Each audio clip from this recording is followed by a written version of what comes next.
नमस्कार दोस्तों, मैं सुनील डे, आपका दोस्त, आपका भाई, अपने चैनल के माध्यम से आपसे बात कर रहा हूं। People do not plan to fail, but they fail to plan. होता क्या, इस भाग दौड़ की जिंदगी में हम भागते जा रहे हैं, कुछ चीजों को हम नजरअंदाज कर देते हैं जो हमें नजरअंदाज नहीं करनी चाहिए। इस जो चर्चा का विषय, मैं एक कहानी से शुरुआत करूंगा। एक राज्य होता था, वहां क्या होता था, प्रजा हर साल अपना राजा चुनती थी। उस राजा का क्या काम था, 5 साल तक उस राजा उस राज्य का पूरी तरह से उसको नेतृत्व करता था और हर तरह के सुख और समृद्धि उसको मिलता था।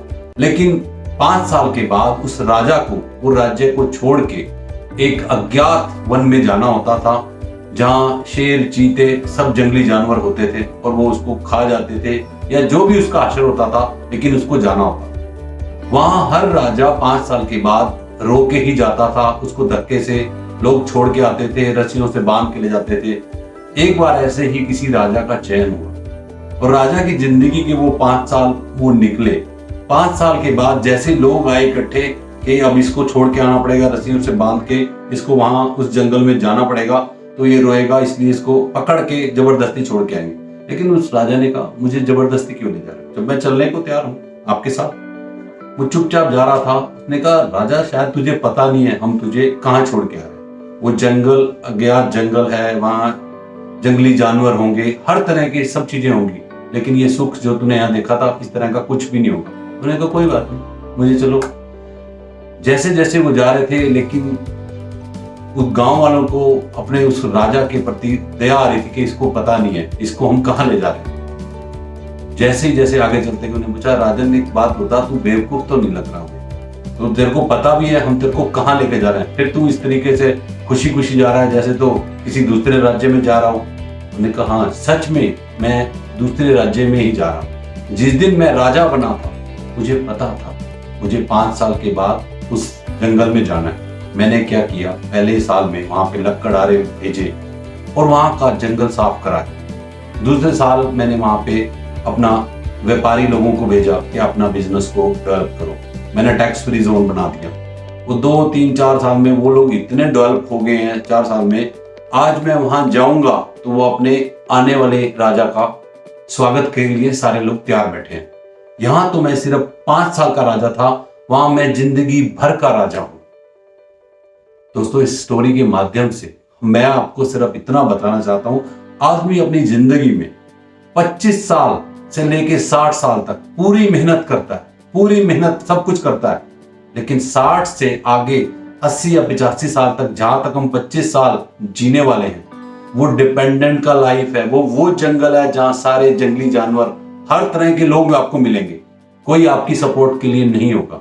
अगर आपने अपनी जिंदगी में वो 5 सालों में, जैसे मैंने स्टोरी के माध्यम से आपको बताया कि 25 से लेकर 60 तक कुछ ऐसा क्रिएट किया है अगले 60 से 85 तक के लिए, तो आप अपना लाइफ खुशी खुशी जियोगे, वरना वो डिपेंडेंट का लाइफ आपको जीना पड़ेगा। इसी को बागवान पिक्चर में बहुत अच्छे से दर्शाया गया है। छोटी सी क्लिपिंग आपके साथ शेयर कर रहा हूं, उसमें आप देखना कि कैसे अमिताभ बच्चन और उसके बेटे की बातचीत हो रही है।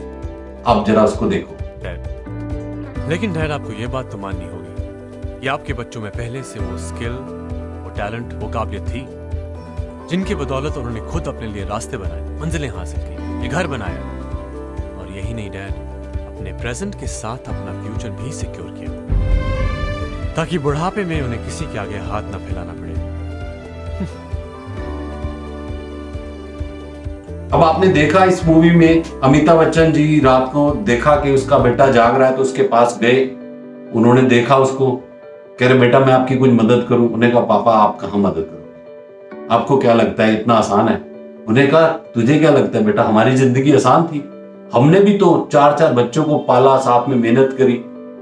उससे बेटे ने उसी समय उसके मुंह पे बोल दिया, पापा आपका लाइफ और था, हमारा लाइफ अलग है, और आपके बच्चों में वो काबिलियत है, हमने अपने प्रेजेंट के साथ साथ अपना फ्यूचर भी सिक्योर किया है। मतलब आप सारी जिंदगी जिन बच्चों के लिए सारा काम करते रहे, अपना पेट काट के उनकी मदद करते रहे, फीस भरते रहे, उनके फ्यूचर को बनाने के लिए सब कुछ करते रहे, लेकिन एक झटके में बच्चों ने क्या कहा कि आपको पता होना चाहिए आपके बच्चों में वो काबिलियत है।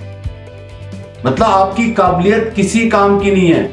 आज आप उनके लिए डिपेंडेंट हुए, आपने सारा कुछ उन पे डाल दिया, लेकिन आज आपको क्या मिला? बेटर ये है सर, आप अवेयरनेस में आ जाओ, नींद में मत रहो, सब कुछ करो, हर चीज करो, बच्चों के लिए करो, प्रॉपर्टी खरीदो, गोल्ड खरीदो, कुछ भी खरीदो, लेकिन अपनी जिंदगी का 20% अपने फ्यूचर के लिए जरूर रखो, ताकि आपको जिंदगी भर किसी के ऊपर मोहताज ना होना पड़े, किसी का डिपेंडेंट ना होना पड़े। वो जब होगा, आज बंदा कहता है कि मैं कितने पैसे जोड़ूं कि मेरा फ्यूचर, उस समय तो इन्फ्लेशन इतना होगा। अरे जितना होगा आप स्टार्ट तो करो, वहीं से उस तरफ ध्यान तो देना स्टार्ट करो। आज आपको अपनी तैयारी पूरी रखनी पड़ेगी, चाहे जिंदगी में आज आपके पास काम जितना भी काम है, जो भी काम है, उसमें से 20% अपना सेव करो फ्यूचर के लिए। मतलब मैं शुक्रगुजार हूं इन पिक्चर वालों का, जिन्होंने कई क्लिपिंग ऐसी दिखाते हैं आपको जागरूक करने के लिए, और उसके बाद भी अगर देखो आप टाइम निकाल के इस चीजों में जागरूकता लाओ, ये सब आप ही के लिए है। दोस्तों, पूरा वीडियो देखने के लिए मैं आपका शुक्रगुजार हूं और धन्यवाद देता हूं अपनी बैक ऑफिस को, जो मेरे को आप तक लाने में मदद करते हैं। और अगर ये वीडियो आपको अच्छा लगे, इस वीडियो को जरूर शेयर करना। ये जागरूकता का विषय है, इसको जरूर सोचना इस बारे में।